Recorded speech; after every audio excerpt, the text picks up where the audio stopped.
ਧੰਨਾ ਜੀ ਦਾ ਜਨਮ ਇੱਕ ਆਮ ਕਿਸਾਨ ਪਰਿਵਾਰ ਵਿੱਚ ਹੋਇਆ ਸੀ। ਉਹਨਾਂ ਦੇ ਪਿਤਾ ਮੁੱਖ ਤੌਰ ਤੇ ਖੇਤੀਬਾੜੀ ਅਤੇ ਗਊ ਪਾਲਣ ਵਿੱਚ ਲੱਗੇ ਹੋਏ ਸਨ। ਇੱਕ ਦਿਨ ਧੰਨਾ ਜੀ ਦੇ ਪਰਿਵਾਰ ਦੇ ਪਤਵੰਤੇ, ਜਿਨ੍ਹਾਂ ਦਾ ਨਾਮ ਪੰਡਿਤ ਤ੍ਰਿਲੋਚਨ ਸੀ, ਤੀਰਥ ਯਾਤਰਾ ਤੋਂ ਵਾਪਸ ਆਇਆ ਅਤੇ ਧੰਨਾ ਜੀ ਦੇ ਘਰ ਕੁਝ ਦਿਨ ਠਹਿਰਿਆ। ਪੰਡਿਤ ਤ੍ਰਿਲੋਚਨ ਭਗਵਾਨ ਸ਼ਾਲੀਗ੍ਰਾਮ ਦੀ ਸੇਵਾ ਕਰਦੇ ਸਨ। ਉਹ ਸ਼ਾਲੀਗ੍ਰਾਮ ਸ਼ਿਲਾ ਦੀ ਬੜੀ ਸ਼ਰਧਾ ਨਾਲ ਸੇਵਾ ਕਰਦੇ ਸਨ, ਫੁੱਲ ਚਾਹੁੰਦੇ ਸਨ ਅਤੇ ਉਸ ਨੂੰ ਭੇਟ ਕਰਕੇ ਹੀ ਭੋਜਨ ਲੈਂਦੇ ਸਨ। ਬੱਚਾ ਧੰਨਾ ਪੰਡਿਤ ਜੀ ਨੂੰ ਇਹ ਸਭ ਕਰਦੇ ਦੇਖਦਾ ਸੀ। ਉਸ ਨੂੰ ਪਰਮਾਤਮਾ ਦੀ ਸੇਵਾ ਕਰਨੀ ਬਹੁਤ ਪਸੰਦ ਸੀ। ਕੁਝ ਦਿਨਾਂ ਬਾਅਦ ਜਦੋਂ ਪੰਡਿਤ ਜੀ ਜਾਣ ਲੱਗੇ ਤਾਂ ਬੱਚਾ ਧੰਨਾ ਪੰਡਿਤ ਜੀ ਦੇ ਸ਼ਾਲੀਗ੍ਰਾਮ ਭਗਵਾਨ ਲਈ ਜ਼ੋਰ ਪਾਉਣ ਲੱਗਾ, ਮੈਨੂੰ ਠਾਕੁਰ ਜੀ ਚਾਹੀਦਾ ਹੈ, ਮੈਨੂੰ ਠਾਕੁਰ ਜੀ ਚਾਹੀਦਾ ਹੈ। ਪਰ ਪੰਡਿਤ ਜੀ ਆਪਣੇ ਠਾਕੁਰ ਜੀ ਨੂੰ ਇੱਕ ਛੋਟੇ ਬੱਚੇ ਨੂੰ ਕਿਵੇਂ ਦੇ ਸਕਦੇ ਸਨ। ਉਸ ਦੇ ਮਾਤਾ ਪਿਤਾ ਨੇ ਧੰਨਾ ਜੀ ਨੂੰ ਬਹੁਤ ਸਮਝਾਇਆ ਪਰ ਧੰਨਾ ਜੀ ਨਹੀਂ ਮੰਨੇ। ਅਖੀਰ ਲੋਕਾਂ ਨੇ ਪੰਡਿਤ ਜੀ ਨੂੰ ਕਿਹਾ ਕਿ ਇਹ ਬੱਚਾ ਹੈ, ਕਿਰਪਾ ਕਰਕੇ ਇਸ ਨੂੰ ਸ਼ਾਲੀਗ੍ਰਾਮ ਵਰਗਾ ਕੋਈ ਹੋਰ ਚੀਜ਼ ਦੇ ਕੇ ਦਿਲਾਸਾ ਦਿਓ। ਅਗਲੇ ਦਿਨ ਪੰਡਿਤ ਜੀ ਨਦੀ ਵਿੱਚ ਇਸ਼ਨਾਨ ਕਰਨ ਗਏ ਅਤੇ ਉੱਥੋਂ ਇੱਕ ਗੋਲ ਅਤੇ ਛੋਟਾ ਵੱਡਾ ਕਾਲਾ ਪੱਥਰ ਲੈ ਆਏ। ਫਿਰ ਧੰਨਾ ਜੀ ਕੋਲ ਆਏ ਅਤੇ ਕਿਹਾ, ਮੈਂ ਤੁਹਾਨੂੰ ਆਪਣਾ ਠਾਕੁਰ ਜੀ ਦੇਵਾਂਗਾ ਪਰ ਮੇਰੇ ਕੋਲ ਦੋ ਠਾਕੁਰ ਜੀ ਹਨ, ਵੱਡੇ ਠਾਕੁਰ ਜੀ ਅਤੇ ਛੋਟੇ ਠਾਕੁਰ ਜੀ, ਜੋ ਠਾਕੁਰ ਜੀ ਤੁਸੀਂ ਚਾਹੁੰਦੇ ਹੋ। ਧੰਨਾ ਜੀ ਨੇ ਤੁਰੰਤ ਜਵਾਬ ਦਿੱਤਾ ਕਿ ਮੈਨੂੰ ਵੱਡੇ ਠਾਕੁਰ ਜੀ ਚਾਹੀਦਾ ਹੈ। ਪੰਡਿਤ ਜੀ ਵੀ ਇਹੀ ਚਾਹੁੰਦੇ ਸਨ ਤਾਂ ਪੰਡਿਤ ਜੀ ਨੇ ਉਹ ਵੱਡਾ ਕਾਲਾ ਪੱਥਰ ਧੰਨਾ ਜੀ ਨੂੰ ਵੱਡੇ ਠਾਕੁਰ ਜੀ ਕਹਿ ਕੇ ਦੇ ਦਿੱਤਾ।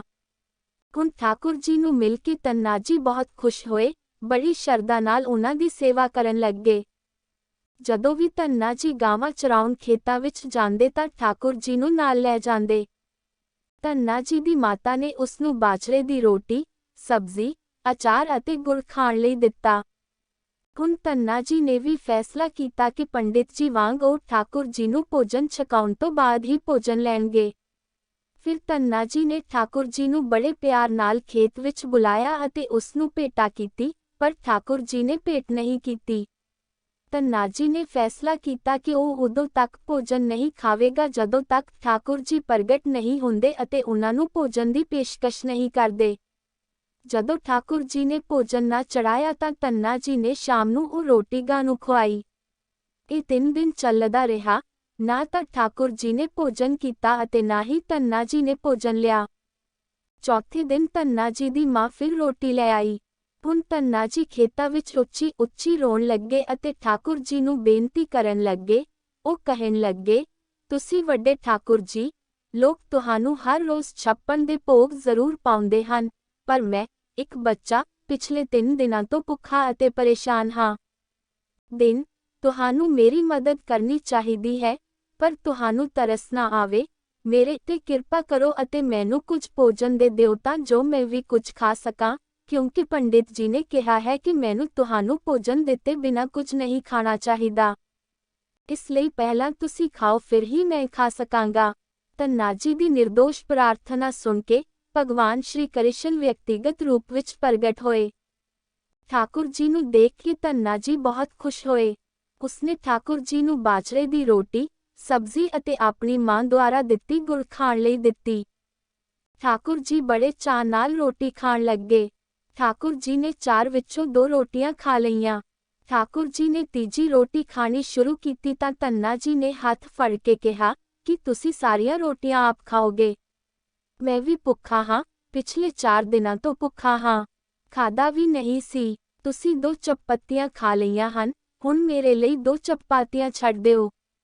ਇਸ ਤੋਂ ਬਾਅਦ ਠਾਕੁਰ ਜੀ ਮੁਸਕਰਾਉਣ ਲੱਗੇ ਅਤੇ ਧੰਨਾ ਜੀ ਨੇ ਬਾਕੀ ਬਚੀਆਂ 2 ਰੋਟੀਆਂ ਖਾ ਲਈਆਂ। ਹੁਣ ਇਹ ਉਸ ਦਾ ਨਿੱਤ ਦਾ ਰੂਟੀਨ ਬਣ ਗਿਆ ਹੈ। ਜਦੋਂ ਵੀ ਧੰਨਾ ਜੀ ਗਾਵਾਂ ਚਰਾਉਣ ਜਾਂਦੇ ਤਾਂ ਖੇਤਾਂ ਵਿੱਚ ਜਾ ਕੇ ਠਾਕੁਰ ਜੀ ਨਾਲ ਖਾਣਾ ਖਾਂਦੇ। ਇੱਕ ਦਿਨ ਠਾਕੁਰ ਜੀ ਨੇ ਧੰਨਾ ਜੀ ਨੂੰ ਕਿਹਾ ਕਿ ਤੁਸੀਂ ਮੈਨੂੰ ਰੋਜ਼ ਰੋਟੀ ਖਿਲਾਓ, ਮੈਂ ਮੁਫਤ ਵਿੱਚ ਰੋਟੀ ਨਹੀਂ ਖਾਣਾ ਚਾਹੁੰਦਾ, ਇਸ ਲਈ ਮੈਂ ਤੁਹਾਡੇ ਲਈ ਕੁਝ ਕੰਮ ਕਰਾਂਗਾ। ਧੰਨਾ ਜੀ ਨੇ ਕਿਹਾ, ਮੈਂ ਤਾਂ ਬੱਚਾ ਹਾਂ ਤੇ ਸਿਰਫ ਗਾਵਾਂ ਚਾਰਦਾ ਹਾਂ, ਮੈਂ ਤੈਨੂੰ ਕੀ ਕੰਮ ਦੱਸਾਂ। ਤਾਂ ਠਾਕੁਰ ਜੀ ਨੇ ਕਿਹਾ, ਮੈਂ ਤੁਹਾਡੀਆਂ ਗਾਵਾਂ ਹੀ ਚਾਰਾਂਗਾ। ਉਸ ਦਿਨ ਤੋਂ ਠਾਕੁਰ ਜੀ ਨੇ ਧੰਨਾ ਜੀ ਦੀਆਂ ਗਾਵਾਂ ਚਰਾਉਣੀਆਂ ਸ਼ੁਰੂ ਕਰ ਦਿੱਤੀਆਂ।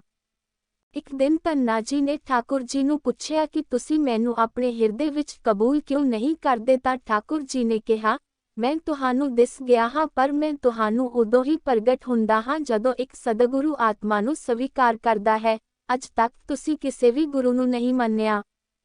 ਮੈਂ ਤੇਰੀ ਸਮਰਪਣ ਕਬੂਲ ਨਹੀਂ ਕੀਤੀ, ਇਸ ਲਈ ਮੈਂ ਤੈਨੂੰ ਆਪਣੇ ਹਿਰਦੇ ਵਿੱਚ ਕਬੂਲ ਨਹੀਂ ਕਰ ਸਕਦਾ।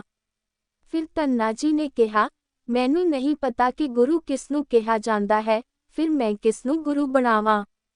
ਠਾਕੁਰ ਜੀ ਨੇ ਕਿਹਾ, ਜਗਦਗੁਰੂ ਸ਼੍ਰੀ ਰਾਮਾਨੰਦਾਚਾਰੀਆ ਮੇਰੇ ਰੂਪ ਵਿੱਚ ਕਾਸ਼ੀ ਵਿੱਚ ਮੌਜੂਦ ਹਨ, ਤੁਸੀਂ ਜਾ ਕੇ ਉਹਨਾਂ ਦੀ ਸ਼ਰਨ ਲਓ।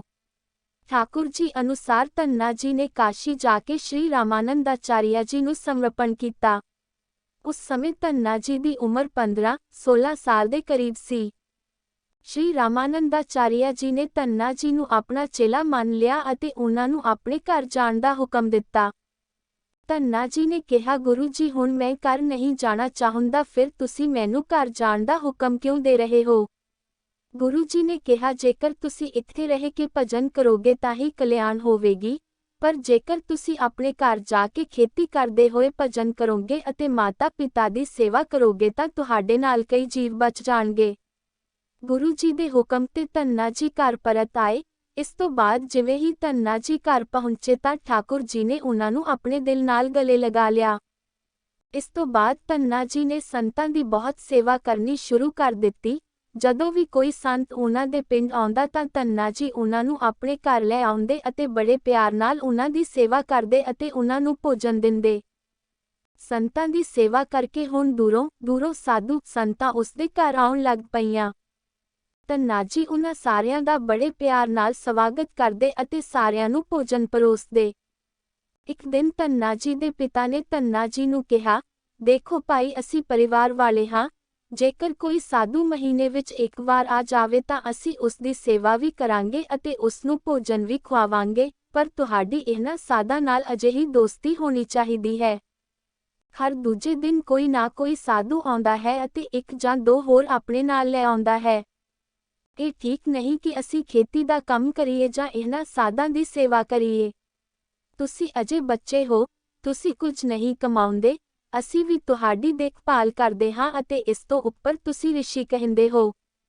ਇਹਨਾਂ ਵੇਲੇ ਸਾਧਾਂ ਦੀ ਇਸ ਤਰ੍ਹਾਂ ਸੇਵਾ ਕਰਨੀ ਠੀਕ ਨਹੀਂ ਹੈ।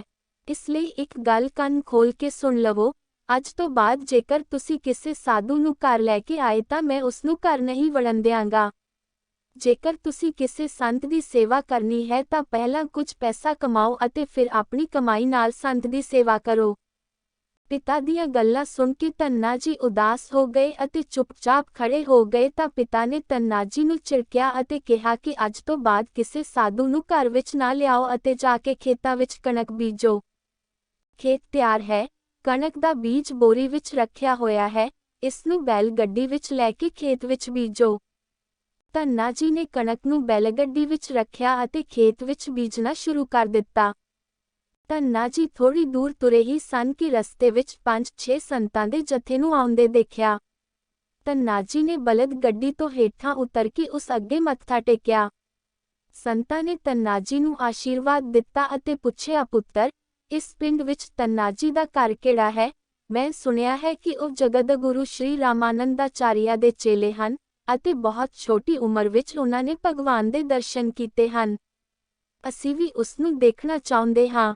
ਇਹ ਸੁਣ ਕੇ ਧੰਨਾ ਜੀ ਝਿਜਕ ਗਏ ਅਤੇ ਹੱਥ ਜੋੜ ਕੇ ਬੜੇ ਨਿਮਰਤਾ ਨਾਲ ਬੋਲੇ, ਮਹਾਰਾਜ, ਲੋਕ ਮੈਨੂੰ ਧੰਨਾ ਭਗਤ ਕਹਿੰਦੇ ਹਨ। ਸੰਤ ਬੋਲੇ, ਵਾਹਿਗੁਰੂ ਜੀ ਨੇ ਸਾਡੇ ਉੱਤੇ ਬਹੁਤ ਮਿਹਰ ਕੀਤੀ ਹੈ। ਅਸੀਂ ਜਿਨ੍ਹਾਂ ਨੂੰ ਇੱਥੇ ਮਿਲਣ ਆਏ ਸੀ, ਉਹਨਾਂ ਨੂੰ ਲੱਭ ਲਿਆ। ਯਕੀਨਨ ਤੁਸੀਂ ਅਜਿਹੇ ਸ਼ਰਧਾਲੂ ਹੋ, ਜਿਵੇਂ ਮੈਂ ਤੁਹਾਡੇ ਬਾਰੇ ਸੁਣਿਆ ਸੀ। ਤੁਹਾਡੀ ਕਿੰਨੀ ਨਿਮਰਤਾ ਹੈ। ਅਸੀਂ ਤੁਹਾਡੇ ਘਰ ਚੱਲੀਏ, ਅਸੀਂ ਉੱਥੇ ਬੈਠ ਕੇ ਤੁਹਾਡੇ ਨਾਲ ਵਿਚਾਰ ਕਰਾਂਗੇ। ਧੰਨਾ ਜੀ ਨੇ ਸੋਚਿਆ ਕਿ ਹੁਣ ਪਿਤਾ ਜੀ ਨੇ ਮੈਨੂੰ ਰਿਸ਼ੀ ਘਰ ਲਿਆਉਣ ਤੋਂ ਮਨਾ ਕਰ ਦਿੱਤਾ ਹੈ। ਜੇਕਰ ਮੈਂ ਖੇਤਾਂ ਵਿੱਚ ਬੀਜ ਬੀਜਣ ਦੀ ਬਜਾਏ ਇਹਨਾਂ ਰਿਸ਼ੀਆਂ ਨੂੰ ਘਰ ਲੈ ਜਾਵਾਂ ਤਾਂ ਪਿਤਾ ਜੀ ਅਸਮਾਨ ਨੂੰ ਸਿਰ ਤੋਂ ਚੁੱਕ ਕੇ ਇਹਨਾਂ ਰਿਸ਼ੀਆਂ ਨੂੰ ਵੀ ਪਹੁੰਚਾ ਦੇਣਗੇ। ਫਿਰ ਧੰਨਾ ਜੀ ਨੇ ਕੁਝ ਸੋਚਿਆ ਅਤੇ ਕਿਹਾ, ਮਹਾਰਾਜ, ਇਸ ਸਮੇਂ ਘਰ ਵਿੱਚ ਕੋਈ ਨਹੀਂ ਹੈ, ਮੈਂ ਵੀ ਖੇਤਾਂ ਵੱਲ ਜਾ ਰਿਹਾ ਹਾਂ, ਤੁਸੀਂ ਵੀ ਮੇਰੇ ਨਾਲ ਉੱਥੇ ਚੱਲੋ। ਸੰਤ ਨੇ ਕਿਹਾ, ਠੀਕ ਹੈ, ਅਸੀਂ ਤੁਹਾਨੂੰ ਮਿਲਣਾ ਚਾਹੁੰਦੇ ਸੀ, ਹੁਣ ਅਸੀਂ ਉੱਥੇ ਜਾਵਾਂਗੇ ਜਿੱਥੇ ਤੁਸੀਂ ਸਾਨੂੰ ਲੈ ਜਾਓ। ਫਿਰ ਧੰਨਾ ਜੀ ਉਹਨਾਂ ਸਾਰਿਆਂ ਨੂੰ ਆਪਣੇ ਖੇਤ ਵਿੱਚ ਲੈ ਗਏ। ਸਾਧੂਆਂ ਨੂੰ ਖੇਤ ਵਿੱਚ ਇੱਕ ਦਰੱਖਤ ਦੇ ਹੇਠਾਂ ਬਣੇ ਚਬੂਤਰੇ ਤੇ ਬਿਠਾ ਦਿੱਤਾ ਅਤੇ ਕਿਹਾ, ਮਹਾਰਾਜ, ਤੁਸੀਂ ਕੁਝ ਸਮਾਂ ਇੱਥੇ ਆਰਾਮ ਕਰੋ, ਉਦੋਂ ਤੱਕ ਮੈਂ ਤੁਹਾਡੇ ਭੋਜਨ ਦਾ ਪ੍ਰਬੰਧ ਕਰ ਦਿਆਂਗਾ। ਇਹ ਕਹਿ ਕੇ ਧੰਨਾ ਜੀ ਬੈਲ ਗੱਡੀ ਲੈ ਕੇ ਉੱਥੋਂ ਚਲੇ ਗਏ। ਬੈਲਗੱਡੀ ਲੈ ਕੇ ਧੰਨਾ ਜੀ ਸਿੱਧਾ ਵਪਾਰੀ ਦੀ ਦੁਕਾਨ ਤੇ ਗਿਆ। ਉੱਥੇ ਉਸਨੇ ਖੇਤ ਵਿੱਚ ਬੀਜਣ ਲਈ ਬੈਲਗੱਡੀ ਵਿੱਚ ਰੱਖੀ ਕਣਕ ਦਾ ਬੀਜ ਵਪਾਰੀ ਨੂੰ ਵੇਚ ਦਿੱਤਾ ਅਤੇ ਉਸ ਤੋਂ ਦਾਲ ਬਾਟੀ ਅਤੇ ਚੂਰਮਾ ਬਣਾਉਣ ਦਾ ਸਾਰਾ ਸਾਮਾਨ ਖਰੀਦ ਲਿਆ। ਧੰਨਾ ਜੀ ਮਾਲ ਲੈ ਕੇ ਖੇਤ ਪਹੁੰਚ ਗਏ। ਉੱਥੇ ਉਹਨਾਂ ਨੇ ਸੰਤਾਂ ਦੇ ਨਾਲ ਮਿਲ ਕੇ ਸ਼ਾਨਦਾਰ ਦਾਲ ਬਾਟੀ ਅਤੇ ਚੂਰਮਾ ਪ੍ਰਸ਼ਾਦ ਤਿਆਰ ਕੀਤਾ। ਉਹਨਾਂ ਪ੍ਰਭੂ ਨੂੰ ਪ੍ਰਸ਼ਾਦ ਭੇਟ ਕਰਨ ਤੋਂ ਬਾਅਦ ਬੜੇ ਪਿਆਰ ਨਾਲ ਸੰਤਾਂ ਨੂੰ ਭੋਜਨ ਛਕਾਇਆ। ਇਸ ਦੌਰਾਨ ਭਾਗਵਤ ਚਰਚਾ ਵੀ ਚੱਲਦੀ ਰਹੀ। ਸੰਤਾਂ ਨੂੰ ਭੋਜਨ ਛਕਾਉਣ ਤੋਂ ਬਾਅਦ ਉਸਨੇ ਬੜੇ ਪਿਆਰ ਨਾਲ ਉਹਨਾਂ ਨੂੰ ਵਿਦਾਇਗੀ ਦਿੱਤੀ।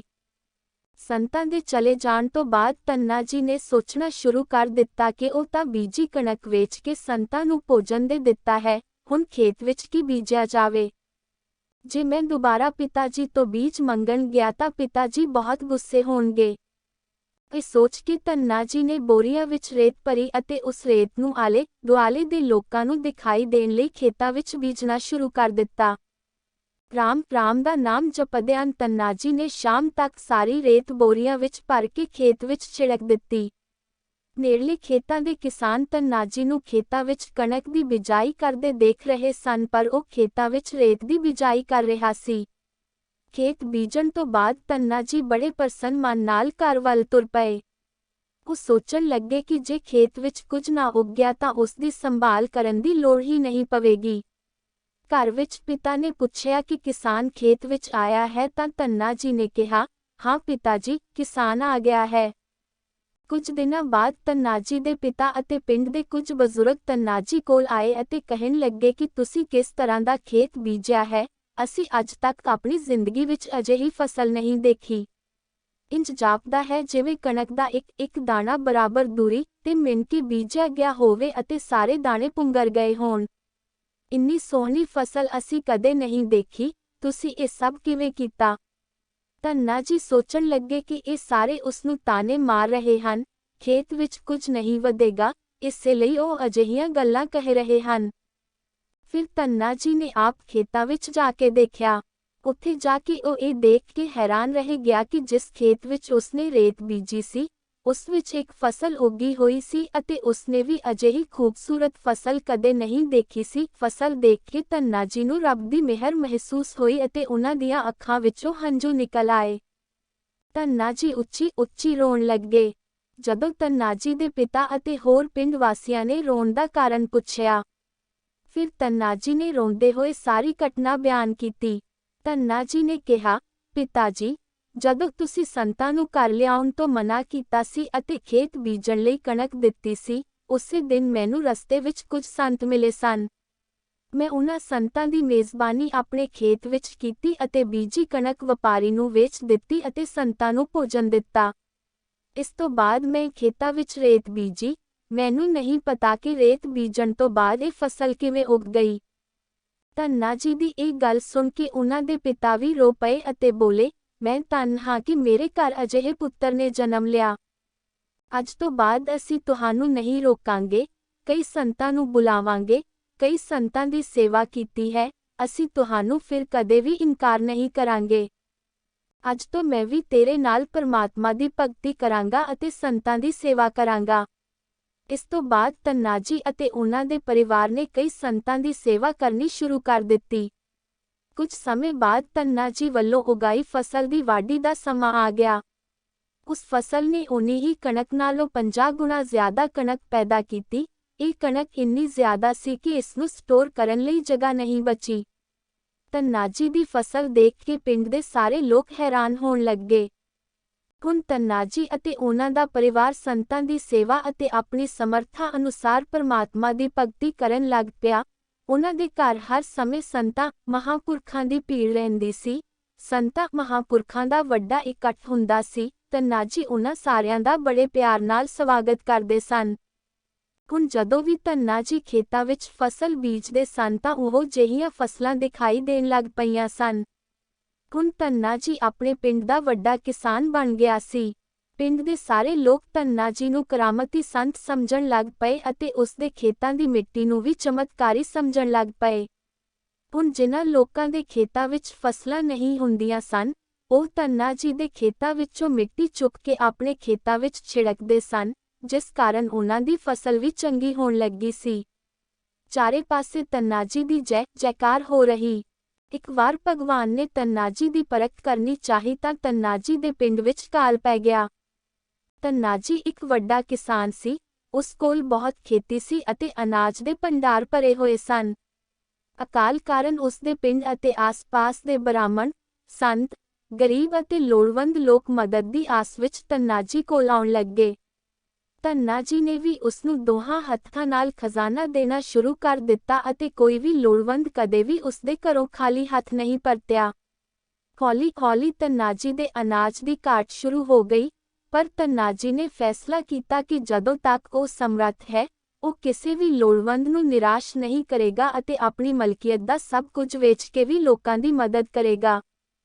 ਧੰਨਾ ਜੀ ਦੀ ਸੰਤ ਦੀ ਸੇਵਾ ਤੋਂ ਖੁਸ਼ ਹੋ ਕੇ ਇੱਕ ਦਿਨ ਠਾਕੁਰ ਜੀ ਆਪ ਸੰਤ ਦੇ ਭੇਸ ਵਿੱਚ ਉਹਨਾਂ ਕੋਲ ਆਏ ਤਾਂ ਸੰਤ ਨੇ ਉਹਨਾਂ ਨੂੰ ਤੁੰਬਾ ਜਿਸ ਤੋਂ ਕਮੰਡਲ ਬਣਦਾ ਹੈ, ਦੇ ਬੀਜ ਦਿੱਤੇ ਅਤੇ ਧੰਨਾ ਜੀ ਨੂੰ ਕਿਹਾ, ਇਹ ਬੀਜ ਆਪਣੇ ਖੇਤਾਂ ਵਿੱਚ ਬੀਜੋ ਅਤੇ ਜਦੋਂ ਉਹਨਾਂ ਦੀ ਫਸਲ ਪੱਕ ਜਾਂਦੀ ਹੈ, ਇਸ ਤੋਂ ਜੋ ਵੀ ਪ੍ਰਾਪਤ ਹੁੰਦਾ ਹੈ, ਉਸ ਨੂੰ ਲੋਕਾਂ ਦੀ ਸੇਵਾ ਵਿੱਚ ਖਰਚ ਕਰਨਾ ਚਾਹੀਦਾ ਹੈ। ਧੰਨਾ ਜੀ ਨੇ ਵੀ ਅਜਿਹਾ ਹੀ ਕੀਤਾ। ਸੰਤ ਦੀ ਆਗਿਆ ਨਾਲ ਖੇਤਾਂ ਵਿੱਚ ਤੁੰਬਾ ਦਾ ਬੀਜ ਬੀਜਿਆ।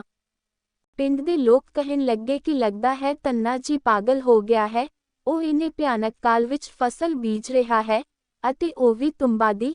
ਪਸ਼ੂ ਵੀ ਇਸ ਕੌੜੇ ਤੁੰਬੇ ਨੂੰ ਨਹੀਂ ਖਾਂਦੇ, ਇਹ ਸਿਰਫ ਕਮੰਡਲ ਬਣਾਉਣ ਲਈ ਵਰਤਿਆ ਜਾਂਦਾ ਹੈ। ਜੇ ਅਜਿਹੀ ਫਸਲ ਉਗ ਵੀ ਜਾਵੇ ਤਾਂ ਇਸ ਦਾ ਕੀ ਫਾਇਦਾ? ਪਰ ਧੰਨਾ ਜੀ ਨੇ ਸੰਤ ਦੀ ਸਲਾਹ ਅਨੁਸਾਰ ਤੁੰਬਾ ਦੇ ਬੀਜ ਆਪਣੇ ਖੇਤਾਂ ਵਿੱਚ ਬੀਜ ਦਿੱਤੇ। ਕੁਝ ਦਿਨਾਂ ਬਾਅਦ ਤੁੰਬਾ ਦੀ ਫਸਲ ਉਗ ਗਈ। ਹਰ ਕੋਈ ਸੋਚਣ ਲੱਗਾ ਕਿ ਇੰਨੇ ਭਿਆਨਕ ਕਾਲ ਵਿੱਚ ਕੋਈ ਫਸਲ ਪਾਣੀ ਤੋਂ ਬਿਨਾਂ ਕਿਵੇਂ ਉਗ ਸਕਦੀ ਹੈ। ਕੁਝ ਹੀ ਦਿਨਾਂ ਵਿੱਚ ਧੰਨਾ ਜੀ ਦਾ ਖੇਤ ਹਰਿਆ ਭਰਿਆ ਹੋ ਗਿਆ। ਇਸ ਦੌਰਾਨ ਧੰਨਾ ਜੀ ਲੋੜਵੰਦਾਂ ਦੀ ਸੇਵਾ ਕਰਦੇ ਰਹੇ। ਧੰਨਾ ਜੀ ਨੇ ਆਪਣਾ ਸਾਰਾ ਅਨਾਜ ਭੰਡਾਰਾਂ ਦੇ ਦਿੱਤਾ ਅਤੇ ਆਪਣੇ ਘਰ ਵਿੱਚ ਰੱਖੇ ਫਸਲ ਦੇ ਬੀਜ ਵੀ ਸੰਤਾਂ ਨੂੰ ਭੋਜਨ ਲਈ ਦਾਨ ਕਰ ਦਿੱਤੇ। ਹੁਣ ਉਸ ਕੋਲ ਆਪਣੇ ਪਰਿਵਾਰ ਦਾ ਗੁਜ਼ਾਰਾ ਚਲਾਉਣ ਲਈ ਰੋਟੀ ਵੀ ਨਹੀਂ ਬਚੀ ਸੀ। ਪਿੰਡ ਦੇ ਲੋਕ ਕਹਿਣ ਲੱਗੇ ਕਿ ਇਹ ਤਾਂ ਬਹੁਤ ਵੱਡਾ ਮੂਰਖ ਹੈ, ਇਸਨੇ ਸਾਰਾ ਭੋਜਨ ਬਰਬਾਦ ਕਰ ਦਿੱਤਾ, ਆਪਣੇ ਪਰਿਵਾਰ ਲਈ ਵੀ ਕੁਝ ਨਹੀਂ ਰੱਖਿਆ ਅਤੇ ਜੇਕਰ ਕੋਈ ਫਸਲ ਬੀਜੀ ਤਾਂ ਉਹ ਬਰਬਾਦੀ ਹੈ ਜਿਸ ਨੂੰ ਉਹ ਖਾ ਵੀ ਨਹੀਂ ਸਕਦਾ ਸੀ। ਧੰਨਾ ਜੀ ਨੇ ਲੋਕਾਂ ਦੇ ਕਹਿਣ ਦੀ ਪਰਵਾਹ ਨਹੀਂ ਕੀਤੀ, ਉਹ ਰੱਬ ਦਾ ਨਾਮ ਲੈ ਕੇ ਲੋਕਾਂ ਦੀ ਮਦਦ ਕਰਦੇ ਰਹੇ। ਇੱਕ ਦਿਨ ਆਇਆ ਜਦੋਂ ਧੰਨਾ ਜੀ ਦੇ ਖੇਤਾਂ ਵਿੱਚ ਫਸਲ ਪੱਕ ਚੁੱਕੀ ਸੀ, ਉਸ ਦੇ ਖੇਤਾਂ ਵਿੱਚ ਵੱਡੇ-ਵੱਡੇ ਤੁੰਬੇ ਦੇ ਫਲ ਦਿਖਾਈ ਦੇ ਰਹੇ ਸਨ। ਧੰਨਾ ਜੀ ਨੂੰ ਸੋਚਿਆ, ਹੁਣ ਦਾਨ ਕਰਨ ਲਈ ਕੁਝ ਨਹੀਂ ਹੈ, ਹੁਣ ਅਸੀਂ ਇਹਨਾਂ ਤੰਬੇ ਤੋਂ ਕਮੰਡਲ ਬਣਾ ਕੇ ਸੰਤਾਂ ਨੂੰ ਦੇਵਾਂਗੇ। ਧੰਨਾ ਜੀ ਨੇ ਖੇਤਾਂ ਵਿੱਚ ਉਗ ਰਹੇ ਤੁੰਬਾ ਦੇ ਸਾਰੇ ਫਲ ਤੋੜ ਲਏ ਅਤੇ ਘਰ ਲੈ ਆਏ। ਘਰ ਆ ਕੇ ਜਿਵੇਂ ਹੀ ਉਸਨੇ ਕਮੰਡਲ ਬਣਾਉਣ ਲਈ ਇੱਕ ਤੂੜੀ ਕੱਟੀ ਤਾਂ ਦੇਖਿਆ ਕਿ ਉਹ ਹੀਰੇ, ਮੋਤੀਆਂ, ਹੀਰਿਆਂ ਅਤੇ ਕੀਮਤੀ ਪੱਥਰਾਂ ਨਾਲ ਭਰੀ ਹੋਈ ਸੀ। ਕੀਮਤੀ ਰਤਨਾਂ ਨਾਲ ਭਰੀ ਕਬਰ ਦੇਖ ਕੇ ਉਹ ਹੈਰਾਨ ਰਹਿ ਗਏ। ਉਸ ਕੋਲ ਤੁੰਬੇ ਦੀ ਸਾਰੀ ਫਸਲ ਸੀ। ਉਸਨੇ ਦੇਖਿਆ ਕਿ ਸਾਰੀਆਂ ਕਬਰਾਂ ਅਜਿਹੇ ਕੀਮਤੀ ਹੀਰਿਆਂ ਨਾਲ ਭਰੀਆਂ ਹੋਈਆਂ ਸਨ। ਹੁਣ ਉਸ ਕੋਲ ਕਿਸੇ ਵੀ ਰਾਜੇ ਨਾਲੋਂ ਜ਼ਿਆਦਾ ਕੀਮਤੀ ਹੀਰੇ ਅਤੇ ਗਹਿਣੇ ਸਨ। ਇਹ ਚਮਤਕਾਰ ਦੇਖ ਕੇ ਧੰਨਾ ਜੀ ਨੂੰ ਉਸ ਸੰਤ ਦੀ ਯਾਦ ਆ ਗਈ ਜਿਸਨੇ ਉਹਨਾਂ ਨੂੰ ਤੁੰਬੇ ਦਾ ਬੀਜ ਦਿੱਤਾ ਸੀ। ਉਸ ਸੰਤ ਨੇ ਕਿਹਾ ਸੀ ਕਿ ਇਸ ਫਸਲ ਤੋਂ ਜੋ ਵੀ ਪ੍ਰਾਪਤ ਹੁੰਦਾ ਹੈ ਉਸ ਨਾਲ ਲੋਕਾਂ ਦੀ ਸੇਵਾ ਕਰੋ। ਹੁਣ ਧੰਨਾ ਜੀ ਨੇ ਉਸ ਪੈਸੇ ਨਾਲ ਲੋਕਾਂ ਦੀ ਸੇਵਾ ਕਰਨੀ ਸ਼ੁਰੂ ਕਰ ਦਿੱਤੀ। ਉਹ ਫਿਰ ਦੋਨੋਂ ਹੱਥਾਂ ਨਾਲ ਲੋਕਾਂ ਦੀ ਮਦਦ ਕਰਨ ਲੱਗਾ। ਉਸ ਸਮੇਂ ਉਹ ਅਕਾਲ ਕਈ ਸਾਲ ਚੱਲਦਾ ਰਿਹਾ। ਉਸ ਸਮੇਂ ਧੰਨਾ ਜੀ ਨੇ ਆਪਣੇ ਘਰ ਅਤੇ ਆਸ-ਪਾਸ ਦੇ ਕਈ ਪਿੰਡਾਂ ਵਿੱਚ ਲੰਗਰ ਛਕਾਇਆ। ਆਸ-ਪਾਸ ਦੇ ਸੈਂਕੜੇ ਪਿੰਡਾਂ ਦੇ ਲੱਖਾਂ ਲੋਕ ਵਰ੍ਹਿਆਂ ਤੋਂ ਧੰਨਾ ਜੀ ਦੇ ਲੰਗਰ ਵਿੱਚ ਤਿੰਨੇ ਵੇਲੇ ਛਕਦੇ ਸਨ। ਧੰਨਾ ਜੀ ਨੇ ਆਪਣੇ ਜੀਵਨ ਕਾਲ ਦੌਰਾਨ ਬਹੁਤ ਸਾਰੇ ਮੰਦਰ, ਚਰਖੇ, ਤਾਲਾਬ ਅਤੇ ਧਰਮਸ਼ਾਲਾਵਾਂ ਵੀ ਬਣਵਾਈਆਂ ਅਤੇ ਸੰਤਾਂ ਅਤੇ ਲੋੜਵੰਦਾਂ ਦੀ ਹਰ ਤਰ੍ਹਾਂ ਨਾਲ ਮਦਦ ਕੀਤੀ। ਲੋਕ ਧੰਨਾ ਜੀ ਨੂੰ ਧੰਨਾ ਸੇਠ ਕਹਿਣ ਲੱਗ ਪਏ। ਧੰਨਾ ਜੀ ਜਿੰਨਾ ਅਮੀਰ ਅੱਜ ਤੱਕ ਕੋਈ ਨਹੀਂ ਹੋਇਆ, ਉਹ ਧਨ ਤੇ ਦਿਮਾਗ ਦੋਵਾਂ ਪੱਖੋਂ ਅਮੀਰ ਸੀ। ਅੱਜ ਵੀ ਅਮੀਰ ਲੋਕ ਉਹਨਾਂ ਦੇ ਨਾਂ ਤੇ ਧੰਨਾ ਸੇਠ ਦਾ ਨਾਂ ਲੈ ਕੇ ਜਾਂਦੇ ਹਨ।